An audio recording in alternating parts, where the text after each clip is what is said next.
देखिए आप अपना पूजा बढ़िया से कीजिए।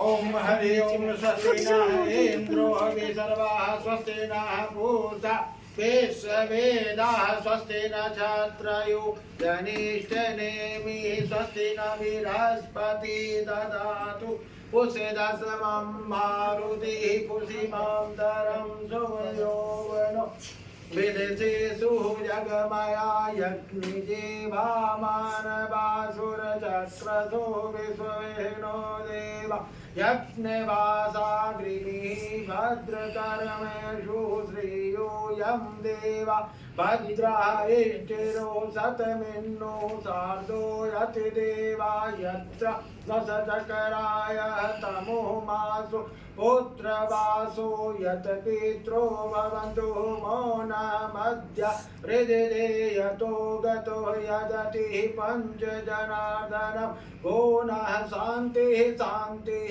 अन्तरिक्ष शान्तिः शान्तिः पृथिवी शान्तिः शान्तिरपय शान्तिः शान्तिः सूर्य शान्तिः शान्तिः वनस्पत्याये शान्तिः शान्तिः विश्वे देवा शान्तिः शान्तिः ब्रह्मा सर्वशान्तिः शान्तिरेवय शान्तिः सामा शान्तिरेधि यतो यत् स्वामी हतो न भयम् ओम ऋषि श्रीपदाय श्री मम गणपतिभ्यो नमो नमः। गणेश जी सब डाल दीजिए। ये नहीं ये जल जल ऐसे बदल के रखो उसको ऐसे डालो दूसरे दूसरे एक दाना रहना नहीं चाहिए सब गिरा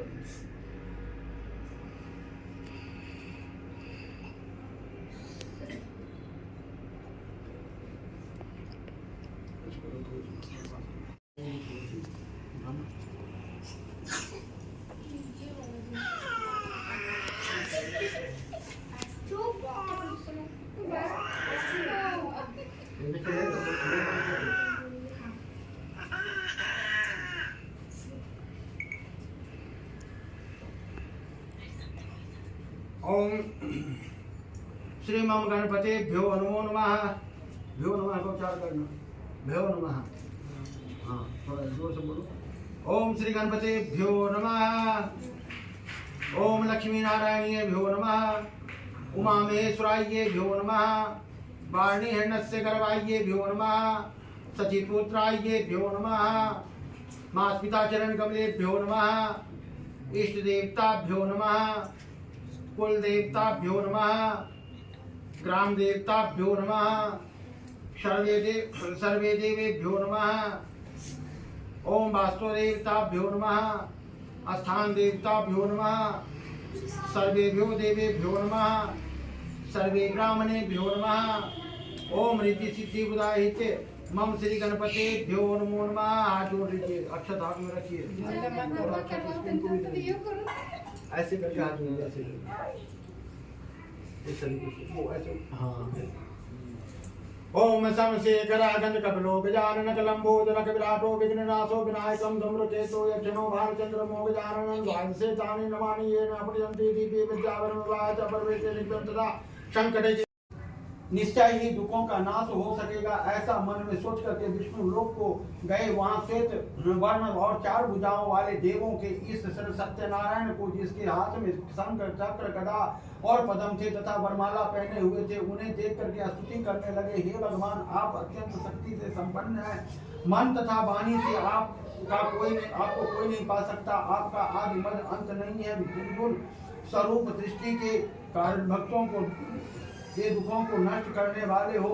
आपको मेरा नमस्कार है। नारद जी से इस प्रकार की स्तुति सुन करके विष्णु भगवान बोले कि हे मनुष्य आपके मन में क्या है, आपका किस काम के लिए आगमन हुआ है, निसंकोच कहो। तब नारद जी बोले मृतलोक में सभी मनुष्य जो अनेक योनियों में पैदा हुए हैं अपने अपने कर्मों के द्वारा अनेक प्रकार के दुखों से दुखी हो रहे हैं। हे नाथ मुझ पर दया रखते हो तो बतलाइए कि उन मनुष्यों के सभी दुख थोड़े से ही समय में प्रश्न करने से कैसे दूर हो सकते हैं।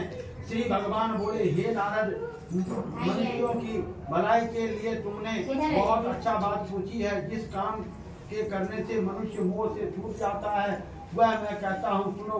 बहुत पुण्य देने वाला स्वर्ग तथा मृतलोक दोनों से दुर्लभ एक उत्तम व्रत है। आज मैं प्रेम वश होकर के तुमसे कहता हूँ, श्री सत्यनारायण का यह व्रत अच्छी तरह विधि पूर्वक करके मनुष्य तुरंत ही यहाँ सुख भोग करके मरने पर मोक्ष को प्राप्त होता है। यह भगवान के वचन सुन करके नारद मुनि बोले, उस व्रत का क्या फल है, क्या विधान है, किसने यह व्रत किया है और किस दिन यह व्रत करना चाहिए, विस्तार से कहो। भगवान बोले, दुख शोक आदि को दूर करने वाला, धन्य धान्य को बढ़ाने वाला, सौभाग्य तथा संतान को प्राप्त करने वाला यह व्रत सब स्थानों पर विजय करने वाला है। भक्ति और श्रद्धा के साथ किसी भी दिन मनुष्य श्री सत्यनारायण की शाम के समय ब्राह्मणों और बंधुओं के साथ धर्म प्राणाय होकर के पूजा भक्ति भाव से नैवेद्य केले का फल, घी, दूध और गेहूं का चूर्ण सेवैया लेवें। गेहूं के अभाव में साठी का चूर्ण, शक्कर तथा गुड़ लें और सब भक्षण योग्य पदार्थ जमा करके भगवान को अर्पण करें तथा बंधुओं सहित ब्राह्मणों को भोजन करवाएं। तत्पश्चात स्वयं भोजन करें। नित्य गीत आदि का आचरण कर श्री सत्यनारायण भगवान का सिमरन करते हुए समय व्यतीत करें। इस तरह व्रत करने पर मनुष्यों की इच्छा निश्चय पूर्ण होती है। विशेष करके काल में मृत्यु लोक में यही मोक्ष का सरल उपाय है। इसी श्री सत्यनारायण व्रत कथा प्रथम अध्याय संपूर्ण। बोलिए सत्यनारायण भगवान। द्वितीय अध्याय। श्री सूत जी बोले, ऋषियों, जिसने पहले समय में इस व्रत को किया है उसका इतिहास कहता हूँ, ध्यान से सुनो। सुंदर काशीपुरी नगरी में एक अत्यंत निर्धन ब्राह्मण रहता था। वह भूख और प्यास से बेचैन हुआ नित्य पृथ्वी पर घूमता था। ब्राह्मणों से प्रेम करने वाले भगवान ने ब्राह्मण को दुखी देख करके बूढ़े ब्राह्मण का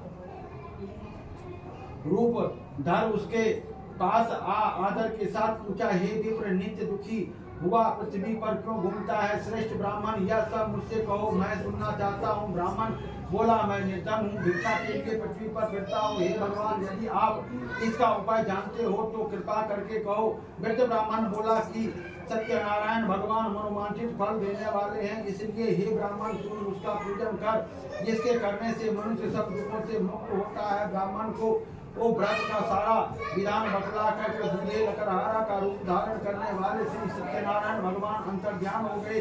जिस व्रत को वृद्ध ब्राह्मण ने बतलाया है, मैं उसको अवश्य करूंगा। यह निश्चय करने पर उसे रात भर नींद नहीं आई। वह सवेरे उठ करके श्री सत्यनारायण के व्रत का निश्चय कर भिक्षा के लिए चला। उस दिन उसको भिक्षा में बहुत सा धन मिला, जिससे बंधु बांधवों के साथ उसने श्री सत्यनारायण का व्रत किया। इसके करने से वह विप्र सब दुखों से छूट करके अनेक प्रकार की संपत्तियों से युक्त हुआ। उस समय से वह विप्र हर मास व्रत करने लगा और इस तरह श्री सत्यनारायण भगवान के व्रत को जो करेगा वह सब पापों से छूट करके मोक्ष को प्राप्त होगा। आगे जो पृथ्वी पर श्री सत्यनारायण व्रत का व्रत करेगा वह मनुष्य सब दुखों से छूट जाएगा। इस तरह नारद जी से नारायण का कहा हुआ यह व्रत मैंने तुमसे कहा, हे विप्रों, अब और क्या कहूँ? ऋषि बोले, हे मुनीश्वर, संसार में इस विप्र से सुन करके किस किसने इस व्रत को किया, हम यह सब सुनना चाहते हैं। इसके लिए हमारे मन में श्रद्धा है। श्री सूत जी बोले, मनुष्यों, जिसने इस व्रत को किया है वह सुनो। एक समय एक ब्राह्मण धन और ऐश्वर्य के अनुसार बंधु बांधवों के साथ व्रत करने को तैयार हुआ। उसी समय एक लकड़ी बेचने वाला बूढ़ा आदमी आया और बाहर लकड़ियों को रख करके विप्र के मकान में गया। प्यास से दुखी लकड़हारा उनको व्रत करते देख करके विप्र को नमस्कार कर कहने लगा, हे कि आप यह क्या कर रहे हैं और इसके करने से क्या फल मिलता है, कृपा करके मुझसे कहो। ब्राह्मण ने कहा, सब मनोकामनाओं को पूरा करने वाला यह श्री सत्यनारायण भगवान का व्रत है, जिसकी ही कृपा से मेरे यहाँ धन्य धान आदि की वृद्धि हुई है। विप्र से इस बात व्रत के बारे में जान करके लकड़हारा बहुत प्रसन्न हुआ। करुणा अमृत ले और प्रसाद खाने के बाद अपने घर को गया। लकड़हारे ने अपने मन में इस प्रकार का संकल्प किया कि आज ग्राम में जो लकड़ी बेचने से जो धन मिलेगा उससे श्री सत्यनारायण देव का उत्तम व्रत करूंगा। यह मन में विचार करके वह यह बूढ़ा लकड़हारा लकड़ियां अपने सिर पर रख करके फिर जिस नगर में धनवान लोग रहते थे वहाँ ऐसे सुंदर नगर में गया। उस रोज वहाँ पर उन लकड़ियों का दाम पहले से चौगुना मिला। तब वह बूढ़ा लकड़हारा दाम ले और अति प्रसन्न होकर के पक्के केले की फली, शक्कर, घी, दूध, दही और गेहूं का चूर्ण इत्यादि सत्यनारायण भगवान के व्रत की कुल सामग्रियों को लेकर के अपने घर गया। फिर उसने अपने भाइयों को बुला करके विधि के साथ भगवान जी का पूजन और व्रत किया। उस व्रत के प्रभाव से यह बूढ़ा लकड़हारा धन पुत्र आदि से युक्त हुआ और संसार के समस्त सुख भोग करके वैकुंठ को चला गया। इति श्री सत्यनारायण व्रत कथा द्वितीय अध्याय। संपूर्ण बोलिए सत्यनारायण भगवान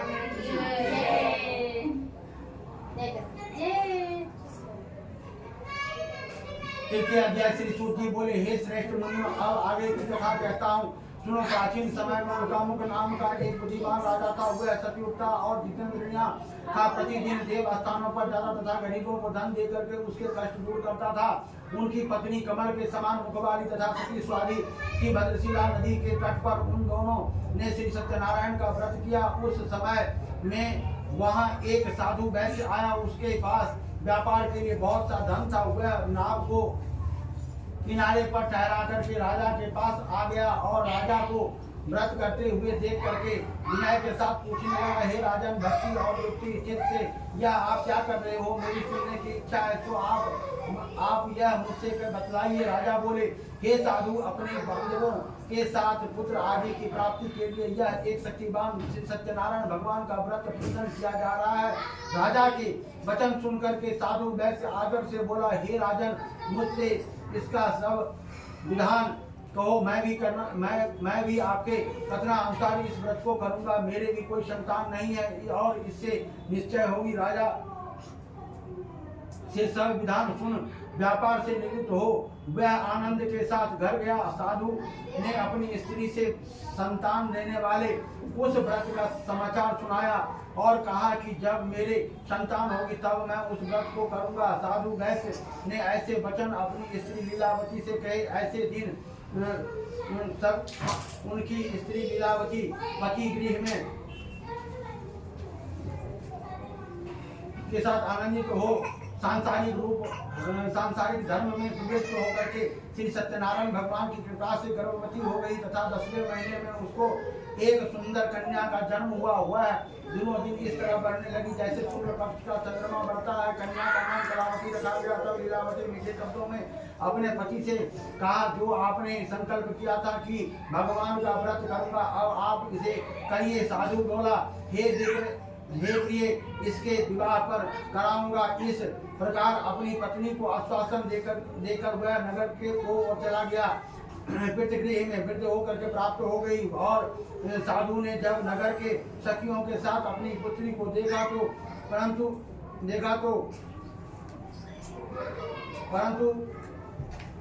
तुरंत ही दूत बुला करके कहा, पुत्री के लिए कोई सुयोग्य वर देख करके लाओ। साधु की आज्ञा पाकर के दूत कंचन नगर पहुंचा तथा वहां बड़ी खोज और देखभाल कर लड़की के लिए एक सुयोग्य पुत्र को ले आया। उस समय सुयोग्य लड़के को देख करके साधु ने अपने बांधवों सहित प्रसन्न चित्त अपनी पुत्री का विवाह उसके साथ कर दिया।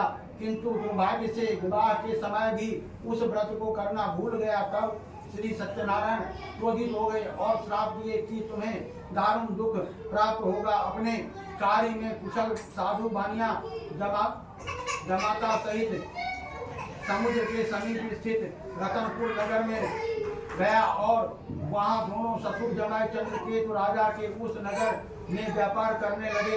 एक रोज भगवान श्री सत्यनारायण की माया से प्रेरित कोई चोर राजा का धन चुरा करके भागा जा रहा था, किंतु राजा के दूतों को आता देख करके चोर ने घबरा करके भागते हुए राजा के धन को चुपचाप वहीं रख दिया जहां वो ससुर जमाए ठहरे हुए थे। जब दूतों ने उस साधु वैश्य के पास जाकर के राजा के धन को पाया तो दोनों को बांध करके ले गए और प्रसन्नता से दौड़ते हुए राजा के समीप जाकर के कहा, यह दो चोर हम पकड़ करके लाए हैं। राजा की आज्ञा से उनको कठिन कारावास में डाल दिया गया और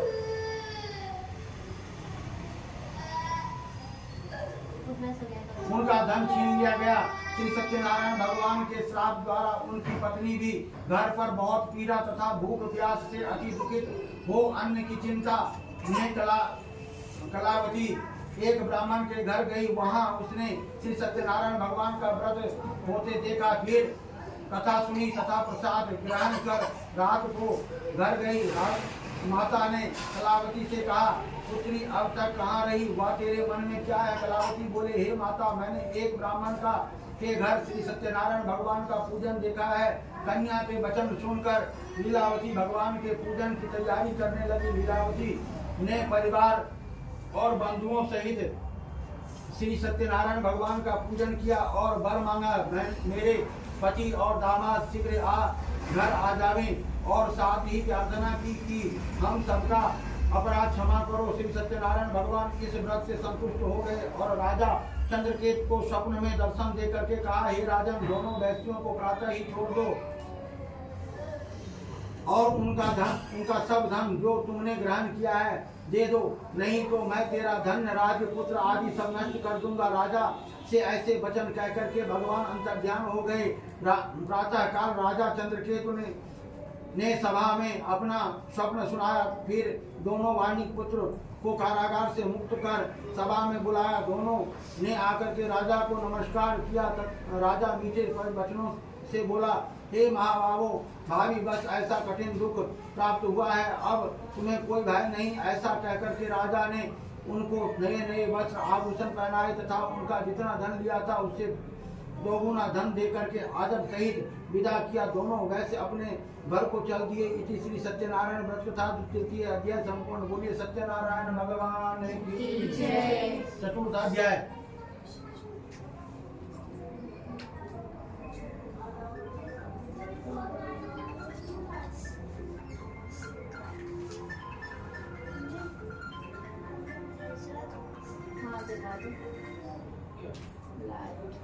हेलो, नहीं कपूर तो नहीं है, कपूर खत्म है। हाँ घी तो है। अच्छा वो उसका, हाँ कर्नल का, हाँ हेलो, हाँ कर्नल का फोन आया था। मैं तो सत्यनारायण भगवान कथा करने आया हूँ, 7 बजे पहुँच जाऊँगा। तो वो कुछ और भाषा में बोल रहा था। आप लोग आइएगा शाम को।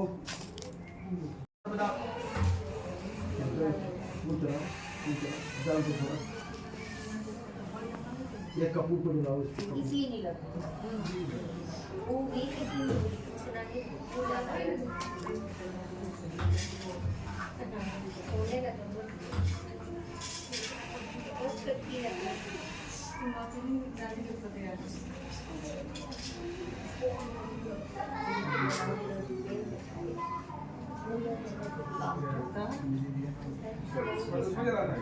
नहीं लगाना, वो थोड़ी लगाना, वही हाँ ये ना 10 लाख भाग के ऊपर देगा।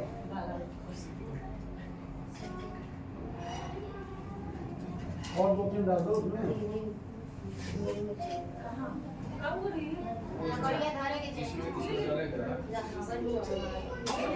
ओम मंगलम भगवान विष्णु मंगलम भूमि कांठ है करो हरि।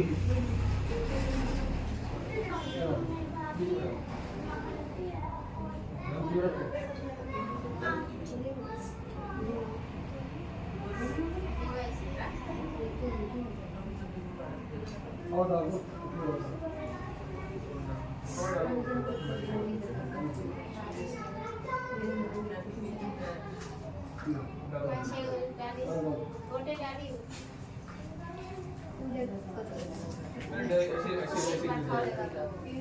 इनको भी दे देना, अपना उधर भी दे दो थोड़ा सा।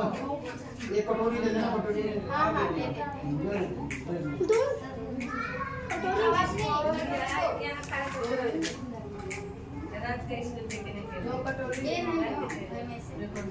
एक और चलो डाल दो।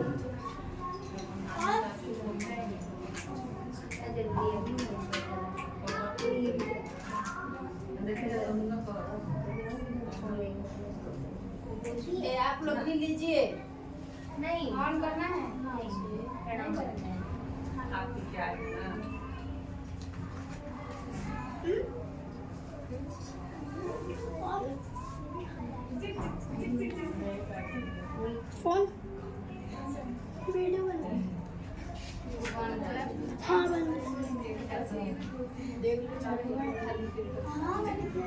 रहने दो। ये बकरी है चालू। ये ले लो। घी जैसे उसमें डालोगे ना, जल में इसको एक बार भिगा दो। हाँ, जितने बार घी डालोगे उतने बार जल में इसमें जल नहीं डालना है, जल में ऐसे भिगो दो। बोलिए ओम भू स्वाहा इनमें भय, फिर ओम व स्वाहा इद वायवे नमः, ओम स्वः स्वाहा इद सूर्याय नमः, ओम अमृते स्वाहा इद मः सूर्याय नमः, ओम इद राहवे नमः, ओम राहवे नमः, ओम विश्वे देवस्य स्वाहा इदमं विश्वे नमः, ओम देवस्य श्री सत्यनारायण पूजनम देवस्य भवन जागृति सोमम, ओम स्वाहा।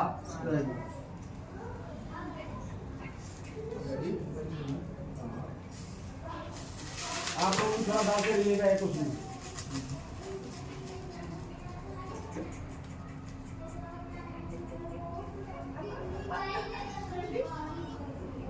मुख से बोलते रहिएगा स्वाहा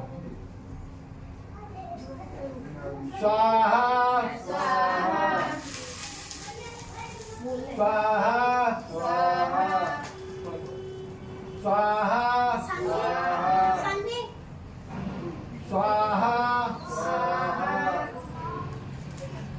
स्वाहा स्वाहा।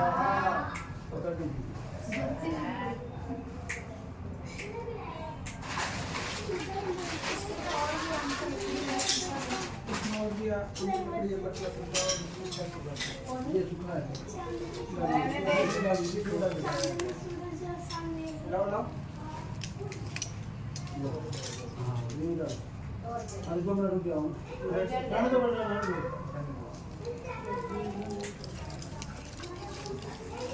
रहने दो।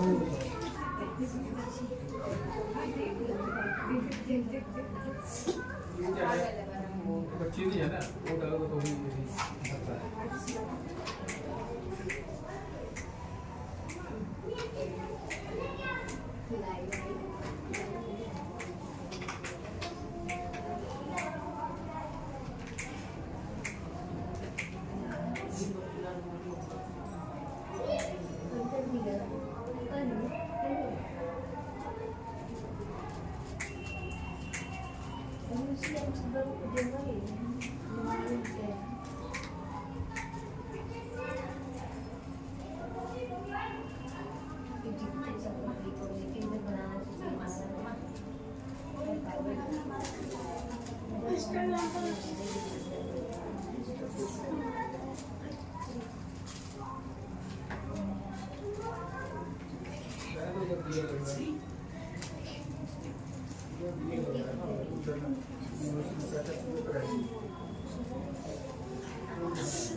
ओम जय जगदीश हरे।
हरि पूजी भवानी पूजित मुनि पूजित मन मंदिर चली पूजित मन मंदिर चली ज्ञान गौरी अनुभूति से यार सुना जाए कहीं मंजर मंगल मूलवार अंग अंग लगे सिया ओ श्याम देव नारायण तुम समान रघुवीर असदि चार रघुवंश मणि हरहु विषम बोलिए श्यावर रामचंद्र भगवान की जय गणपति महादेव की जय गणपति रामचंद्र भगवान की जय धर्म की जय हो धर्म का जय हो हरिओं में मानो विश्व का जानो माता की जय हो धाम देवता की जय हो देवता की जय हो समाज की जय हो के आनंद की जय हो सत्य सनातन धर्म की जय हो सत्य सनातन धर्म की जय हो सत्य सनातन धर्म की जय हो प्रेम से बोलिए वीर बजरंग महादेव शिव नाम सत्यम हरिओम शरणम आरती तो पूरी